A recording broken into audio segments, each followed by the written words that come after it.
Hey everybody, it's Goldspur. Welcome back for more Pokemon Yellow. In the last episode, we took on Mr. Gary Oak, and then we took on Misty. Yeah, and then we went up Nugget Bridge, we fought another weird-looking Aqua Grunt, and got a Charmander, in which I decided to nickname Flame Shield. Just noting, I did do just about all the trainers off screen, except for those like those 3 hikers. But,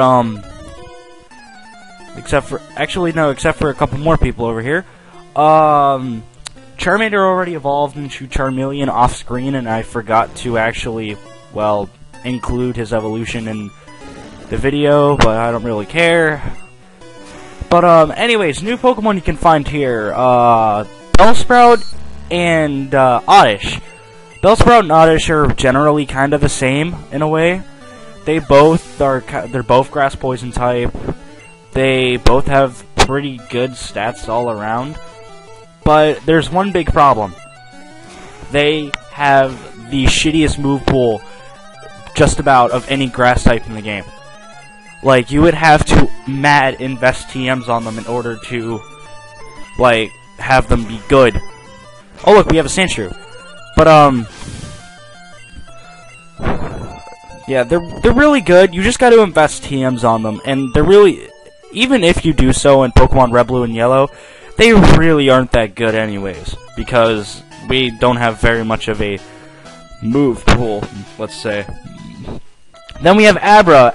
Everybody knows Abra as probably one of the fucking hardest Pokemon to catch ever, because of the fact that all it knows is Teleport. Now, a little trick that I remember in Pokemon Red, Blue, and Yellow, because I don't really catch one because I don't need one because I don't like Alakazam anyways. Well, at least in this game, just about. But he's really hard to catch, but he's really good. Like, he's really fast, and his special is godly, making him very broken among the psychic types in Gen 1. But, yeah, he's really hard to catch, but it's totally worth it because he is really good. So, I do recommend Abra. Now, I've told one of my friends I was going to talk about this, and I'm going to talk about my thoughts on Pokemon Red, Blue, and Yellow. I really don't like Red, Blue, and Yellow, and here come all the Gen 1ers who are going to be like, "You faggot! You don't like the game! You're stupid! Kill yourself! Cause you like Gen 5, and Gen 5 to you is the greatest game ever." Okay, that was a very bad impression of Gen 1ers.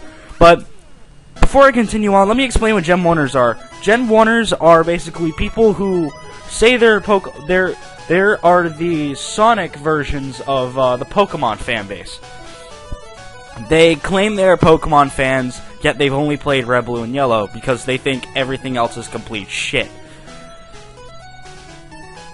But there's no real strategy in Pokemon Red, Blue, and Yellow, to be really honest. When people say that they beat the game using a complex strategy, they're full of crap. They more just spammed Hyper Beam, because Hyper Beam in this game and Gen 2 have this little habit of, if you manage to beat an enemy using Hyper Beam, you could go again, no matter what, the next turn. But, there's also there's some really bad balancing issues, mainly Psychic types. And which, in case you didn't know, Gen 1, there were no Dark or Steel types. And Ghost types, the only move that Ghost types had were Nightshade, if I am correct. And Bug only had Pin Missile, which is very bad, because that means Psychic types only had one weakness in Gen 1, and to add to that, it was really bad anyways. I mean, Bug types are complete crap in first gen. They only continue to get better, however, which is very good. And which is how they solved a bunch of the balancing issues in Gen 2 by including the Dark and Steel types, which are really, really good changes. There's also a lot of other problems. There's no real change in how a Pokemon grows unless you use drugs on it. Or whatever you call them, medicines or whatever. I call them drugs because that's what they are, basically, drugs. It's generally like, the Pokemon are gonna be the same no matter what, unless you use, like, drugs on them.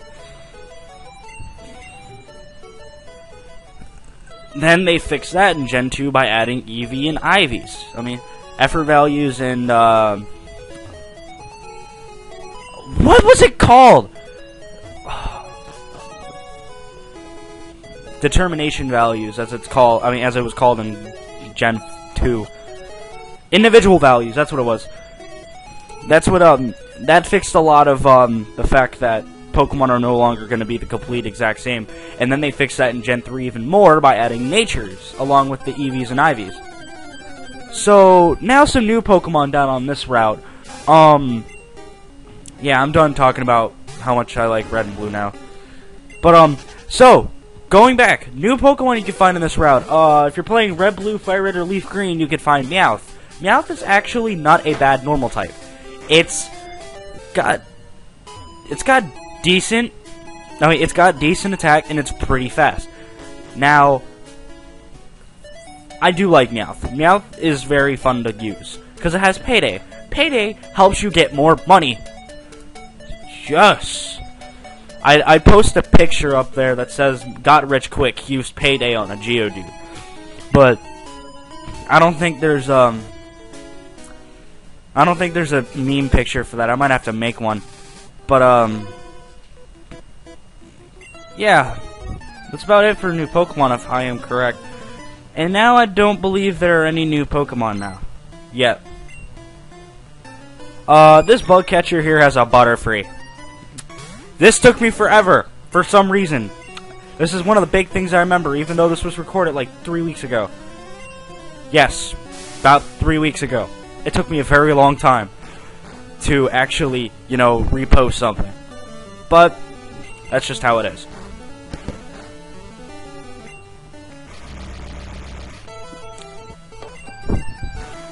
Now, I think I'll kind of explain the nickname for Charmeleon really quick.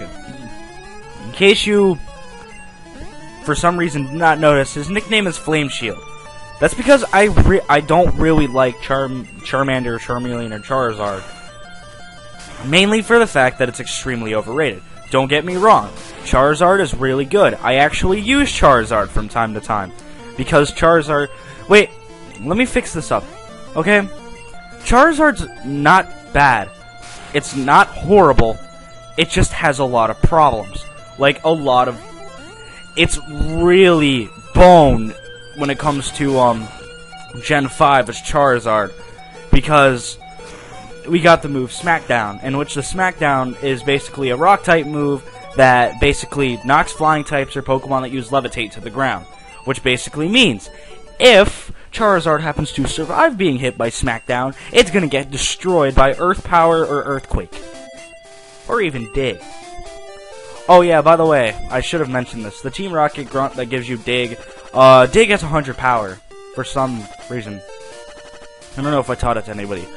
But, yeah, I mean, Charizard is really good if you just get past the fact that he has very glaring weakness to Rock, and Rock got a lot better in Gen 4, and even more better in Gen 5, kind of like Bug types, in which we have moves now for Bug types, like, X-Scissor, Bug Buzz, Struggle Bug even is actually not too horrible, Bug Bite's really good, and stuff like that.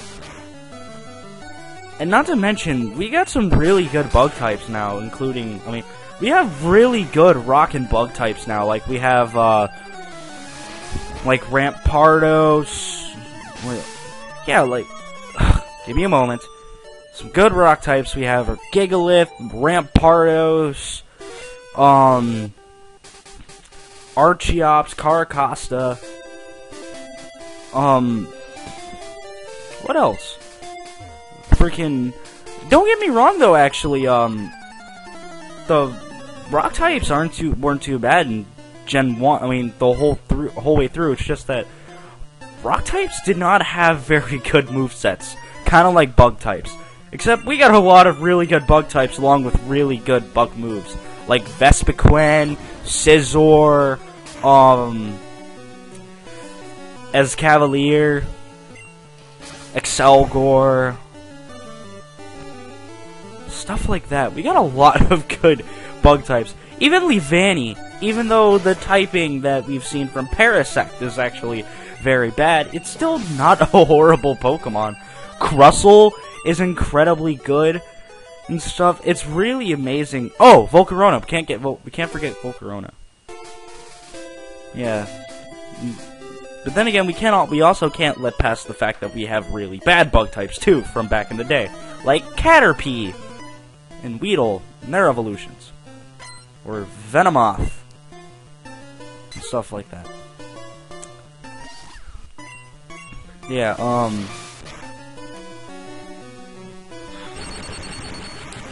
I ran out of stuff to talk about. Oh. So yeah, I haven't been doing much lately because, I don't know. I made both Herobrine and Slenderman on Minecraft because I was really bored last night and stuff.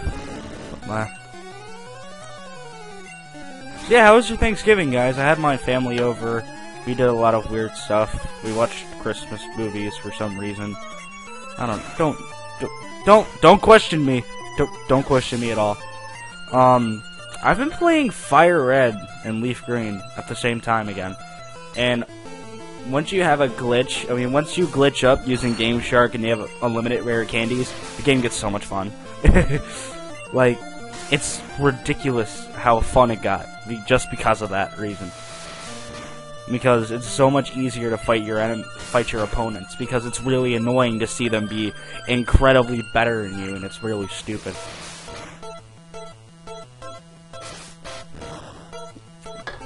That's another reason also why I don't like Gen 1. We now have Fire Red and Leaf Green. Yeah. Oh yeah, I forgot to mention something in the underground path. That chick said that she'll trade you a Machoke if you trade her a Cubone. I have no idea if the Machoke will evolve into Machamp. When we get to that point in when we get to Lavender Town and we can catch Cubone, I will try that. Because I really want to because I really want to see if I can get Machamp, because I want to use... If I can get Machamp, I'll use Machamp, because there's another Pokemon that I have in mind that's incredibly overrated from Gen 1 that I want to use just because it is really good. It's just guys, it's like Charizard and has really glaring weaknesses, but nah. Let me just say, these two trainers are incredibly annoying, which is why I off-screen one of them, if I am correct. I don't remember. But,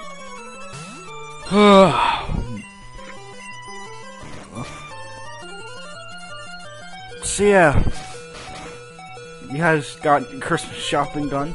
My mom found out about the Christmas gift I got for her.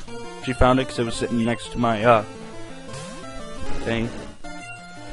And I found out and I got pretty much all of the possible legendaries I could get in Pokemon Black 2, which were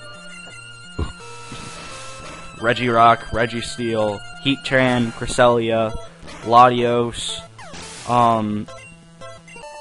Mesprit, Azelf, Uxie, Zekrom, and Kyurem, which is kind of weird that you only get 2 Unova legendaries in Black 2. Okay. So, anyways, we're here in Vermilion. Vermilion is known for, probably one of the most racist video game characters ever in Pokemon history. And there's a lady that you can talk to, and if you beat this gym, she'll give you a Squirtle.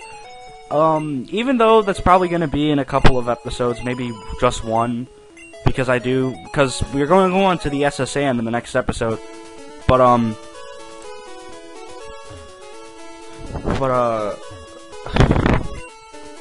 don't know how long it'll take me to get Squirtle, so I'll just talk about Squirtle now. Squirtle's really defensive. Honestly, he's really defensive, and he actually has pretty good special attack. I actually regret saying that I did not like Blastoise, because I really love Blastoise after using him again in my Leaf Green. And honestly, he's really good. He's just really slow, and that's like his only problem. He learns really good moves like Skull Bash, and Skull Bash is it's a 2-turn normal type move, but it's actually really good. And in case you didn't notice, my Pikachu fell in love with a Clefairy. I think it was a Clefairy. I don't know. And this dude, he gives you the bike voucher, and you can get the bike and stuff.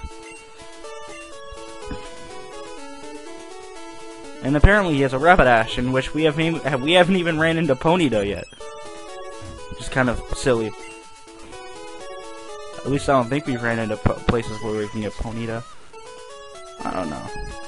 Pikachu, you can have your love later, but you can have your love after I become Pokemon Champion. How about that? But yeah, what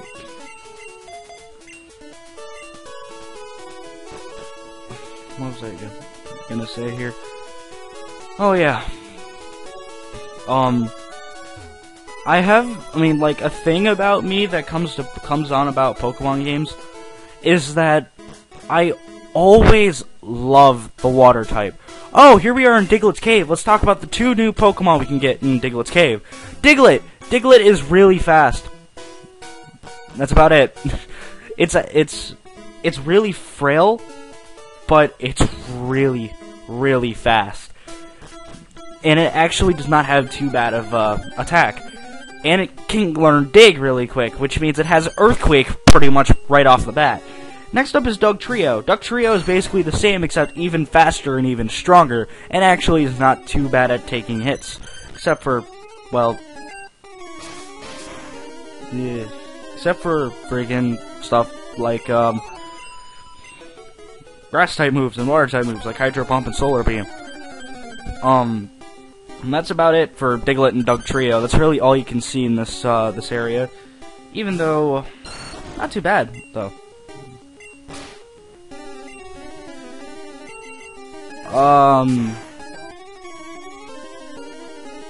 Funny little thing about Diglett, we never really know what the bottom of him looks like. There's even, if you were to use Seismic Toss on Diglett or Dugtrio in Pokemon Battle Revolution, you knock them into the air. They take a mound of dirt with them as they go up. It's kind of silly, but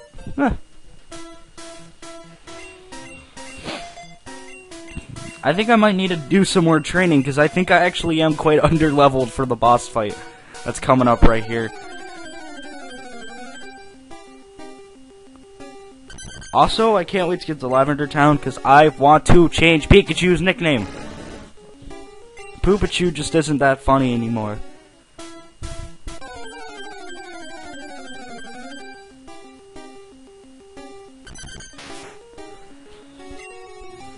But, I don't know what to talk about. I guess I could talk about, because there's a route that's, if you continued from where Diglett's Cave's entrance was, there's an area over there where you can fight some trainers. I'm probably going to take my Squirtle when I get him. I'm going to take him over there and train him up a little. I guess we could talk about the Pokemon that are there. You can find Drowsy. Drowsy is actually really good in Gen 1, but he kind of does get nerfed in Gen 2 because he's more special offensive than special attack. Special offensive. But he's still not that bad. He's a pretty good Psychic type, I guess. I might actually use him when I play, Crystal, maybe. And, if I'm right, we're talking to some dude who traded us a Pokemon for something that's right here. I do not remember what he said he'll trade you for in this game, but if you're playing, Pokemon Fire Red, Leaf Green, Red and Blue, he'll ask if you want to get Mr. Mime. Mr. Mime is actually a really good Psychic type. It just... what else can I say? It's actually a good Pokemon. It just has a few problems, but... few's not too bad. Anyways, guys, see you next time, where we are going to, in fact, go onto the SSN and maybe run into another douchebag. See you then.